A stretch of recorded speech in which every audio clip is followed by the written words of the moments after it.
ಯಾಕೆ ಒಳ್ಳೆ ಹೆಸರು ಇಡಬೇಕು ಅನ್ನೋದನ್ನ ಅರ್ಥ ಮಾಡಿಕೊಳ್ಳಿ.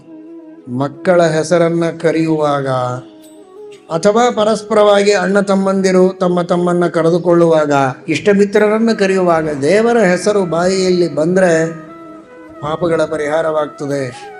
ಜೀವನದಲ್ಲಿ ವ್ಯವಹಾರ ಮಾಡೋದಕ್ಕೆ ಒಬ್ಬರನ್ನೊಬ್ಬರು ಕರೆಯೋದು, ಮಾತಾಡೋದು ಇದ್ದೇ ಇರುತ್ತೆ. ಎಂತಹ ಚಿಂತನೆ ನಮ್ಮ ಪ್ರಾಚೀನರದು.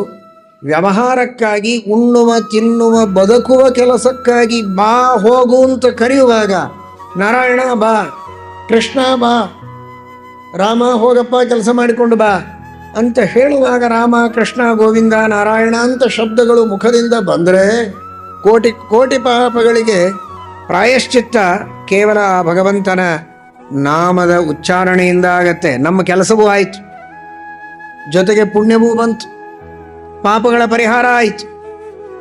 ಒಂದೇ ನಾಮದ ಉಚ್ಚಾರಣೆ ಎಷ್ಟು ಕೆಲಸಕ್ಕೆ ಉಪಯೋಗ ಆಯಿತು ನೋಡಿ. ಲೌಕಿಕ ವ್ಯವಹಾರ ಅದು ಬಹಳ ಸಣ್ಣ ಪ್ರಯೋಜನ. ಪ್ರಧಾನವಾಗಿ ನಮ್ಮ ಪಾಪಗಳ ಪರಿಹಾರ, ಪ್ರಾಯಶ್ಚಿತ್ತ, ಅಂತಹ ದೊಡ್ಡ ಪ್ರಾಯಶ್ಚಿತ್ತ ಇದು ಭಗವಂತನ ನಾಮಗಳ ಸಂಕೀರ್ತನ. ಈ ದೃಷ್ಟಿಯಲ್ಲಿ ಮಹಾತ್ಮರು, ಪ್ರಾಚೀನರು ನಾಮಕರಣದ ಒಂದು ಸಂಸ್ಕಾರವನ್ನು ನಮ್ಮ ಶಾಸ್ತ್ರದಲ್ಲಿ ಹಾಕಿಕೊಟ್ಟಿದ್ದಾರೆ.